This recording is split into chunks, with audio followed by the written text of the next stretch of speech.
네, 매월 마지막 금요일은 민과 함께 깊이 있고 품격 있는 정치 토크를 해보는 시간입니다. 정치 컨설팅 민 박서민 대표 나오셨습니다. 안녕하세요. 네, 안녕하세요. 예, 굉장히 큰 판이 벌어졌습니다. 지금 정치에서 정치판이라고 하면 약간 좀 비하는 것 같고 그래서 여의도 정치에서 지금 이재명 대표 가결 이후에 그 지지자들의 원성, 분노 이런 것들도 굉장히 큰 것 같고 이게 전투력 상승 오늘 전투력 상승 이야기를 전투력 이야기를 할 것 같은데 여야가 지금 다 서로 간에 내부도 그렇지만 서로를 향해서 이 극렬하게 지금 전투력이 확 높아지는 상황인 거죠. 그러니까 이제 어저께 국회가 예. 헌정사상 초유의 일을 3가지를 동시에 처리했습니다. 그랬죠. 야당 대표 체포동의안을 가결시켰고 네. 국무총리 해임 건의안을 가결시켰고 검사 탄핵 소추안을 통과시켰는데 그랬죠. 네. 이게 이제 헌정사상 처음입니다. 네. 20년 내에 처음이 아니고 대한민국 수립 이후 다 처음 있는 일이니까 그게 이제 하루에 다 처리가 됐단 말이죠. 그러니까 그런 정도의 지금 상황이고 해임 건의안은 대통령이 받아들이지 않겠죠. 국무총리 해임 건의안은. 그다음에 검사 탄핵은 우리 판사 탄핵도 받습니다만 되게 그냥 그건 헌재에서 판단하게 했지만 이게 탄핵까지 갈 일이냐 이런 여론이 있을 수 있고 체포동의안은 이제 가장 빨리 결론이 나오는 거죠. 이제 영장실질심사가 곧 열릴 테니까 그걸 봐야 될 텐데 제가 이제 지난번에 단식 들어갈 때 또 불체포 특권 포기한다 그런 얘기를 이재명 대표가 했을 때도 그건 자충수가 될 거다. 근데 결과적으로 보면 단식을 했고 그다음에 하루 전날 불체포 요청을 했지 않습니까? 예. 그게 영장실질심사에 가서는 썩 유리하지는 않을 거다. 그렇게 작용할 수가 있기 때문에 예. 승부수가 자칫 자충수가 될 수 있다 이런 얘기를 했는데 지금 자충수가 됐습니까? 저는 그렇게 될 가능성이 좀 있다고 봅니다. 왜냐하면 예. 그러니까 불구속 기소를 목표로 하는 이재명 대표 측으로서는 영장실질심사에서 기각을 받아내는 것보다는 체포동의안을 부결시키는 게 또 가능성이 좀 높다고 생각을 했기 때문에 거기에 이제 전부 다 어떻게 보면 올인한 건데 예. 그게 이제 가결이 됐기 때문에 그동안 했던 이 부결을 위해서 했던 그 모든 것 그것은 다 악재로 작용할 가능성이 좀 있죠. 판사 앞에서. 그렇죠. 예. 민주당의 30명 가량의 이탈표는 예상을 하셨나요? 전 예상했죠. 예. 지난주에 어느 방송 가서 아마 이재명 대표의 단식이 이재명 대표가 체포동의안 부결을 위한 승부수라면 이제는 이제 반명의 승부수가 필요한 시점이 아니냐 그 얘기를 했는데 그 이유는 사실은 1차 체포동의안이 가표가 139표였고 그때도 부결에 겨우 10표밖에 안 모자랐어요. 그러니까 예. 기권표나 무효표를 계산한다면 경고가 굉장히 세게 들어간 거거든요. 왜냐하면 그때도 모든 사람들이 그때는 큰 차이로 부결될 거다 이런 예상이 많았는데 실제로 열어보니까는 부가 138이고 가가 139였단 말이에요. 예. 그러니까 그때부터 그러면 이재명 대표 측에서는 반명 비명을 향한 정치적 타협책 거절할 수 없는 제안을 내놨어야 되는데 거절할 수밖에 없는 제안만 계속했잖아요. 그러니까 그 체포동의안 이후에 6월 달에 이제 당대표가 불체포 특권 포기 선언하고 혁신위를 띄어서 혁신위도 불체포 특권을 요구하고 체포동의안 넘어오면 가결 당론해달라. 그 결론이 그래서 의총에서 정당한 영장 청구에는 우리가 불체포 특권 포기한다. 체포동의안 통과시킨다. 그 정당한이 뭐냐 했을 때 그때 김한규 원내대변인이 국민 눈높이에 맞춰서 하겠다. 예.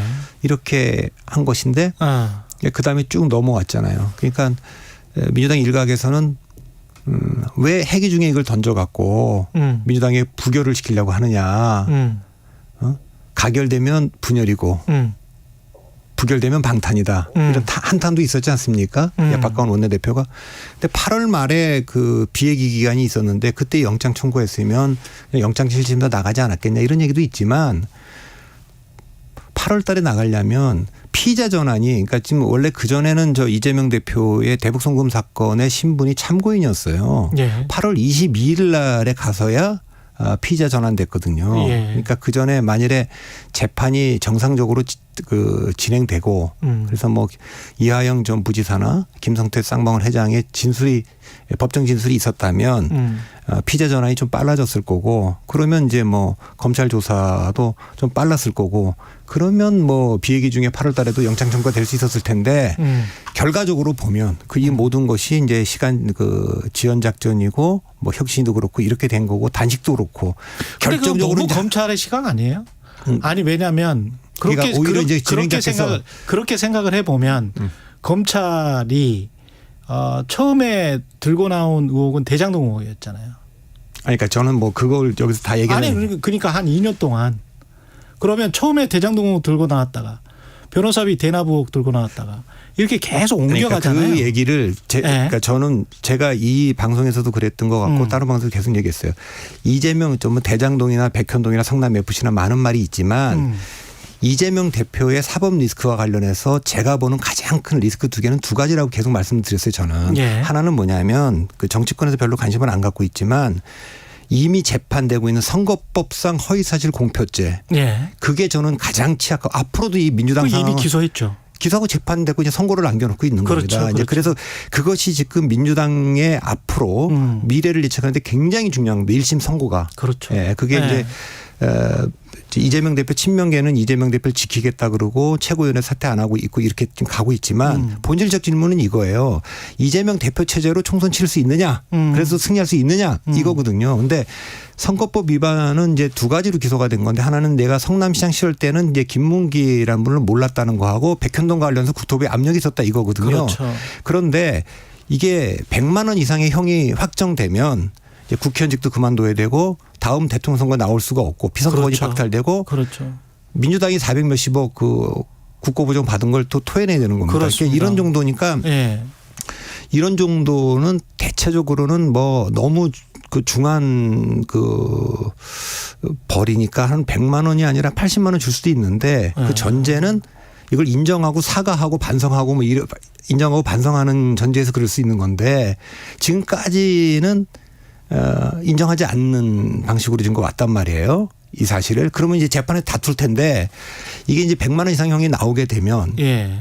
물론 이제 2심도 있고 대법원 판결도 있겠지만 이재명 대표의 미래가 굉장히 어둡다고 판단을 이제 그 친명계 의원들조차도 하면 그 뭐 선고가 그것과 검찰이 다른 사건을 계속 이렇게 건드리는 것과 무슨 상관이 있죠? 그러니까 아까도 얘기했지만 예. 지금 그 사건만 요 대북 송금 사건만 놓고 보면 예. 그러니까 대북 송금 사건에 대해서 지금 민주당 내 시각은 뭐냐면 이 사건을 회기 중에 굳이 던져서 그 우리를 분열시키려고 하는 거는 검찰의 정치행위다 예. 이런 얘기가 있었어요. 그런 주장을 하고 있죠. 그런 주장을 하고 민주당이. 있죠. 그리고 예. 그런 주장이 일리도 있고 예. 그런데 제가 보기에는 검찰이 그런 행위를 했을 거다라는 심증은 있지만 네. 정확한 물증은 전 없다고 봅니다. 반대로 예. 검찰 측이나 다른 반대 측에서는 민주당이 비회기 중에 이걸 청구하도록 하려면 그런 주장을 또 하고 재판정행위를 있죠. 재판을 방해하는 행위를 안 했어야 되는데 사법 방해를 안 했어야 되는데 예. 8월 8일 날 그 김영태 변호사가 와서 사실상 그날 재판이 제대로 이루어지지 않았고 예. 8월 15일 날은 강복전이니까 재판이 없었고 그래서 결국 8월 22일 날 가서 피의자 전환이 된 거니까 어떻게 보면 반대 측에서는 이재명 측이 이걸 지연시키려고 한다라는 심증도 있고 물증도 있는 상황입니다. 예. 그러니까 이거는 공정하게 객관적으로 양쪽의 입장을 다 봐서 봐야 되는 거지 한쪽의 입장만 보고 얘기하면 안 된다라는 말씀을 그렇죠. 드리는 거죠. 그런 면에서 그런 면에서 저는 예.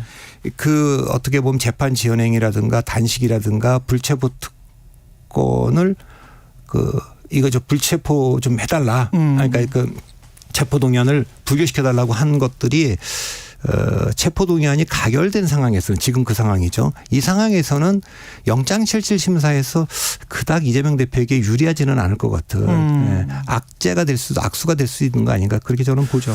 그 전에 그 퍼센트로 말씀을 하시면서 이제 뭐 35% 60% 그런 말씀하셨잖아요. 그래서 그때 제가 이제 기억에 남는 거는 나중에 어떤 신문에 이제 칼럼도 쓰셨던 것 같은데 분당의 가능성이 지금으로서는 가장 높다. 60%인가 그렇게 말씀하셨던 것 같은데 최강시사에서 지금은 어떻게 보세요? 저는 지금도 계속 유효합니다. 저는 오히려 제가 높아졌습니까? 낮아졌습니까? 어떻게 보십니까? 아니 뭐 전 높아지도 않았고 낮아지도 않았다고 봅니다. 비슷하다. 그러니까 네. 제가 그때도 몇 가지를 제가 동시에 예상을 했는데 첫째는 이재명 대표 체제로 예.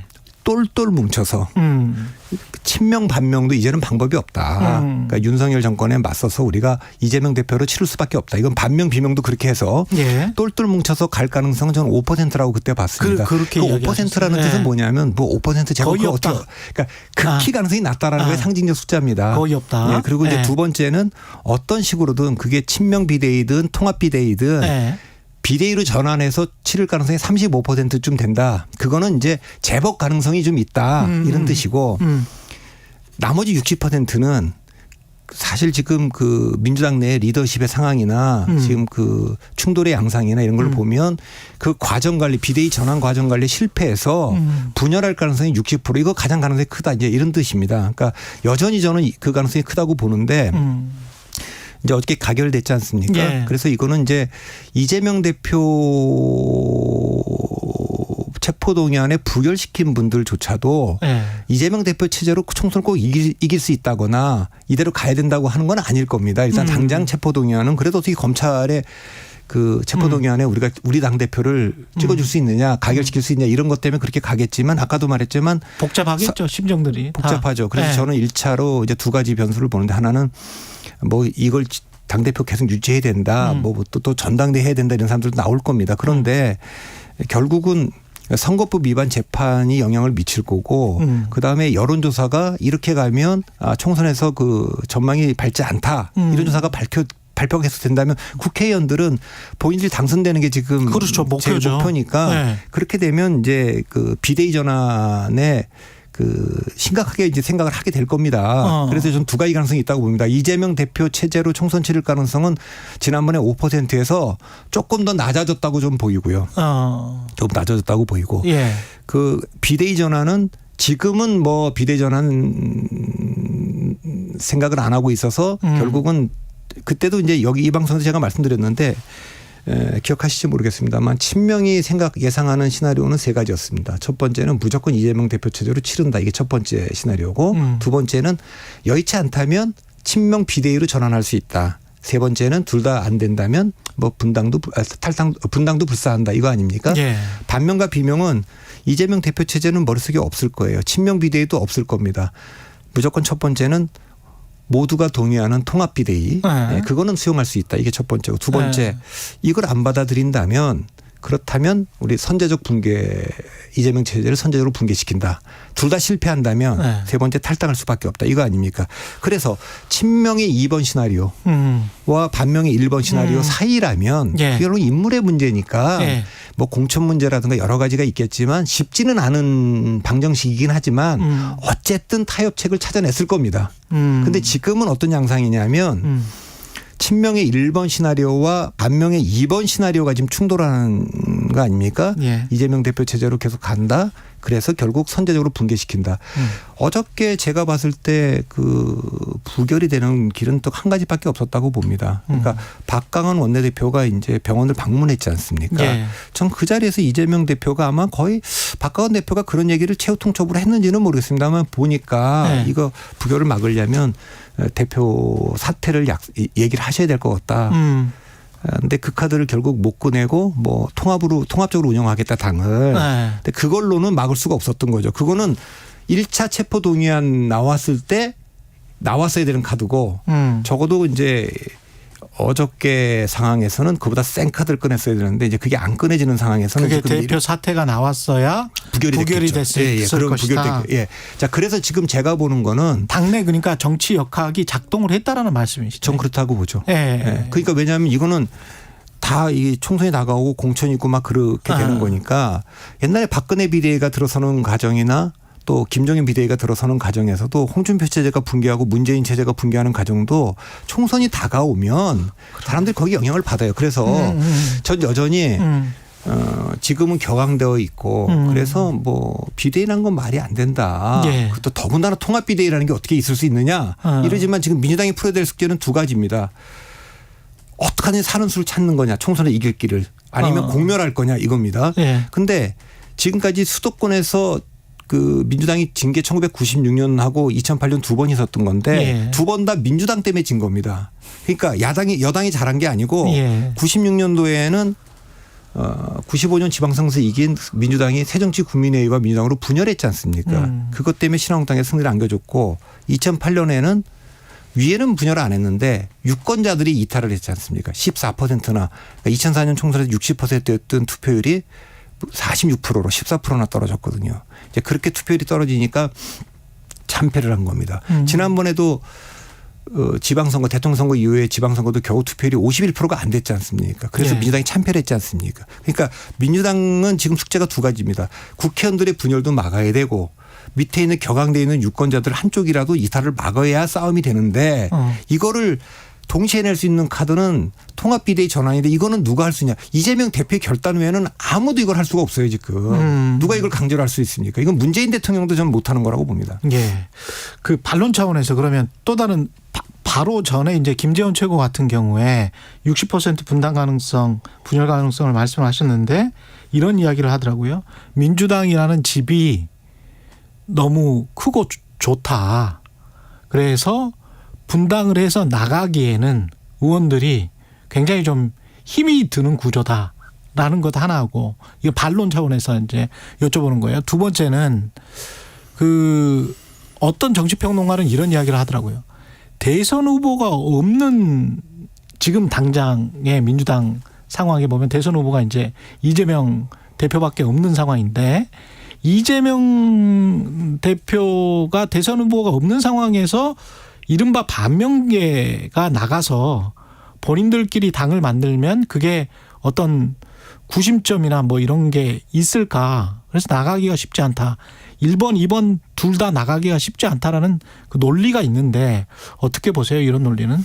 저는 뭐 대선 주자가 있었기 때문에 예. 그 분당이 된다 안 된다라는 건 전혀 그러니까 창당하기가 쉽지 않다. 저는 뭐 그거는 전혀 동의하지 네, 않고 동의하지 않고. 1번 같은 경우 민주당이라는 그 울타리가 너무 크고 좋기 때문에 거기에서 나와서 뭘 한다는 게 그렇게 해서 이제 당선될 확률이 좀 떨어진다. 이거는 김재원 최고위원의 그래서 분당하기가 잘못 보고 있는 것 같습니다. 잘못 보고 있다. 그러니까 민주당의 지금 상황이라는 게 정상적으로 우리가 옛날에 알고 있던 그런 지금 상황이 아니고 그래서 이제 그 제가 이제 이 상황을 민주당의 상황은 권력의 공백 상태로 저는 보는데 박근혜 대통령이 탄핵되고 나서 보수가 권력의 권력이 땅에 떨어졌기 때문에 대혼란기였거든요. 예. 지금 민주당 상황이 그렇다고 봅니다. 그러니까 본질적으로 보면 제가 이재명 대표가 이 당을 장악 못할 거라고 본 거는 일관되게 말씀드려 왔는데 대통령 후 선거에 나가서 아깝게 떨어지고 다시 돌아가서 당을 장악한 사례는 두 번 있습니다. 이해찬과 문재인입니다. 그런데 그분들은 이미 출마 전에 대선 후보가 되기 전에 대주주였어요. 그러니까 대주주가 돌아온 겁니다. 그런데 이재명 대표는 대주주가 아니에요. 두 번째는 대주주가 아니면서 이 당을 바꾼 사례가 딱 한 번 있는데 그건 노무현 대통령이 열린우리당 창당한 건데 그건 대통령이 됐기 때문입니다. 그래서 제가 하는 질문은 대통령이 되지도 못했고 대주주도 아닌 이재명이 이 당을 접수해서 친명당으로 만들 수 있느냐 이 질문에 대해서 저는 일관되게 지난 몇 년간 불가능하다라는 겁니다. 이 대표 취임하기 전부터. 예, 그건 안 되는 일이다. 안 되는 일이기 때문에 이 당은 지금 일부 강성 지층들이 뭐 이렇게 당을 장악하고 우리가 뭐 공천룰도 받고 이 당을 이렇게 바꾼다.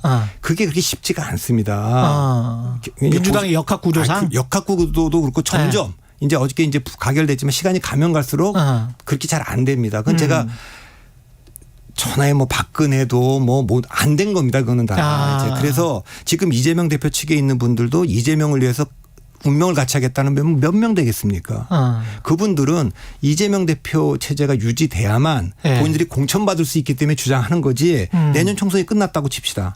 이재명 대표가 구속이 되든 뭐든 관심 없습니다. 윤석열 대통령 옆에 있는 분들도 똑같습니다. 그래서 이게 5년 단임제의 그 숙명인데 그래서 제가 이런 말씀 드렸지 않습니까? 2020년처럼 양당 체제로 똘똘 뭉쳐서 양쪽으로 쭉 결집해서 2020년에 양자 대결을 치러질 가능성 저는 20%. 2016년처럼 가운데 제3당이 하나 더 나와서 여기서 이제 제3당이라는 경쟁력 있는 정당을 말하는 겁니다. 그렇겠죠. 원내교섭단체 네. 이상 할 수 있는 20개 이상. 그런 정당으로 3자 구도로 치러질 가능성은 40%. 네. 96년도처럼 양쪽이 다 분열해서 4자 구도로 치러질 가능성 저는 그게 40% 정도 된다고 봅니다. 그러니까 지금 그 이 분열의 촉발점은 민주당이죠. 그러니까 국민의힘은 내부 동력이 분열할 힘도 없고 아무것도 없고 민주당이 분열하면 예. 이제 그때부터 이제 모든 게 이제 시작되는 겁니다. 이제 그래서 국민의힘도 꿈틀거린다. 당연히 그렇게 되겠죠. 그래서 요 문제는 민주당의 지도 체제 변경이 있어야 국민의힘 지도 체제도 변경이 있기 때문에 어떻게 가결이 됐을 때 뭐 김기현 대표의 속마음을 제가 알 수는 없지만 네. 좀 불안하죠. 왜냐하면 민주당의 이재명 대표 체제가 붕괴하면 그게 곧바로 유탄이 날라올 테니까. 예. 그것도 제가 그때도 말씀드렸잖아요. 민주당이 내부 동력이 없기 때문에 지난번 전당대회에서 국민의힘이 김기현 후보가 아니라 김기현 대표가 아니라 안철수 대표를 뽑았다면 더 일찍 붕괴했을 겁니다. 여기는 이재명 대표 체제가. 네. 왜? 그 아까 야, 말씀하신 소액주주라서. 아니 그러니까 네. 야 이게 뭐 꼭 마치 안철수 대표를 뽑은 거는 이준석을 뽑는 것처럼 저기는 선거에서 이기려고 입당한 지 얼마 되지 않은 사람을 저기 당대표로 뽑았다. 우린 과연 이재명 대표 체제로 갈 수 있겠느냐라는 위기감이 더 올라갔을 거예요. 근데 일단 거기가 이제 김기현 대표 체제로 되니까 이재명 대표 체제의 그 그러네. 시간이 네. 늘어났는데 그래서 제가 말씀드린 건 이제 민주당의 변화는 내부 동력은 없고 법원으로부터 올 거다. 그리고 국민의힘의 변화는 민주당으로부터 올 거다. 다 외력에 의해서 지금 동력을 찾을 수밖에 없기 때문에 출발점은 민주당일 텐데 민주당에 있는 지금 반명 비명계가 지금 뭐 통합 비대위로 타협을 못 해낸다면 공천 문제도 그렇거니와 여러 가지 문제 때문에 이 당에 남아 있을 수 있겠어요? 저는 뭐 못 남아 있을 거라고 봅니다. 탈당을 대선자가 있냐 없냐 뭐 힘이 있냐 없냐라는 거는 저는 그 이 동력이라는 게 여기서 뭐 바깥으로 나갈 힘보다 여기는 내모는 힘이 더 강하기 때문에 그건 뭐 어쩔 수 없는 선택이 될 가능성이 좀 상당히 좀 있다. 근데 국민의힘 입장에서도 다시 한번 그러면 반론을 펼쳐볼게요. 대통령의 그립감이 저렇게 강하고 만약에 나가거나 국민의힘에 어떤 저해되는 총선에 저해되는 뭔가 행위를 했었을 때 그 상당히 어떤 탄압을 당할 가능성도 있지 않습니까? 지금 정부에서는 그런 상황에서 나와가지고 뭐 어떻게 해보겠다 그런 거는 그거는 뭐 전 전혀 그렇지 않아요? 예, 그거는 이제 만일에 이제 민주당이 이제 그 분열하면 어차피 지니까 공멸하니까 우리가 타협점을 찾자. 그러면 이제 민주당을 사랑하는 이제 옛날부터 이제 당원들부터 원로들부터 심지어는 강성 지지층들도 이대로는 안 되겠다. 이렇게 생각한다면 그래서 이제 뭐 통합비대위가 되면 그 이 국민적 그동안에 이 민주당을 향했던 그 부정적 시선이 이제 윤석열 정부와 국민의힘을 향하게 될 거고 이 에너지를 가지고 해낼 겁니다. 이제 그러면 또 저쪽도 이제 변화의 필요성을 생각하겠죠. 이렇게 되는 거군요. 근데 그게 안 되면 그게 여기서 누군가 나가서 이제 분열이 되면 아마 이제 여기는 점점 더 이재명 대표 체제를 옹호하고 그렇게 가게 될 거니까 그러면 이제 바깥에 뭐 이제 그 젊은 여러 그룹으로 있는 젊은 사람들도 이 신당에 이제 그 합류하게 될 거고 신당은 그래 갖고 아까도 말했지만 대선자도 없는데 성공 가능성이 높지 않을 테니까 그러면 이제 국민의힘에 들어가 있는 분들 중에서 좀 이렇게 거기다 이제 그 오퍼를 하겠죠. 안철수나 유승민이나 이준석이나 다 할 텐데 예컨대 뭐 안철수 의원이 들어간 지 얼마 안 됐으니까 못 움직일 거고 유승민 의원은 한번 그렇게 나와서 호남 분들하고 당을 만들었다가 바른미래당도 했다가 실패했으니까 무소속으로 나갈 가능성이 있다고 보고 이준석 대표 같은 경우는 전 대표 같은 경우는 이쪽 당에서 비례대표를 줄 테니 국회의원 달고 이쪽 당이라는 건 새로 만든 신당? 새로 이제 민주당에서 나간 민주당에서 나온 신당? 새로 저기 전국을 다니면서 왜 국민의힘을 찍으면 안 되고 윤석열 정부를 지지하면 안 되는가를 호소해달라? 호소해달라 이럴 수도 있기 때문에 그러니까 이제부터 그거는 모든 시나리오가 다 있는 거기 때문에 알 수가 없고 그러니까 그 이쪽의 분열이 어느 정도 되느냐에 따라서 저쪽에 있는 분들은 이준석이나 그 유승민 전 의원도 바른정당도 만들어 봤고 또 뭐 유승민 의원은 안철수랑 손잡고 바른미래당도 해봤지 않습니까? 그러니까 그런 거는 안 되겠더라. 그러니까 우리는 그냥 한다면 개혁보수 정당을 하나 따로 만들자. 이렇게 해갖고 뭐 양쪽이 다 쪼개지는 4당 체제가 올 수도 있고 아니면 아까도 말했지만 그렇게 해서 우리가 이 거대 양당이 싸울 수가 없으니 1번과 2번이 아닌 사람은 하나로 모여야 된다. 이럴 수가 있고 그러면 이제 선거 다 민주당이 먼저 이거 이렇게 하면 지는 거니까 우리가 어쨌든 비대위로 가야 된다. 무슨 수를 써서라도. 예. 저는 뭐 이제 민주당이 시험대에 올랐다고 보죠.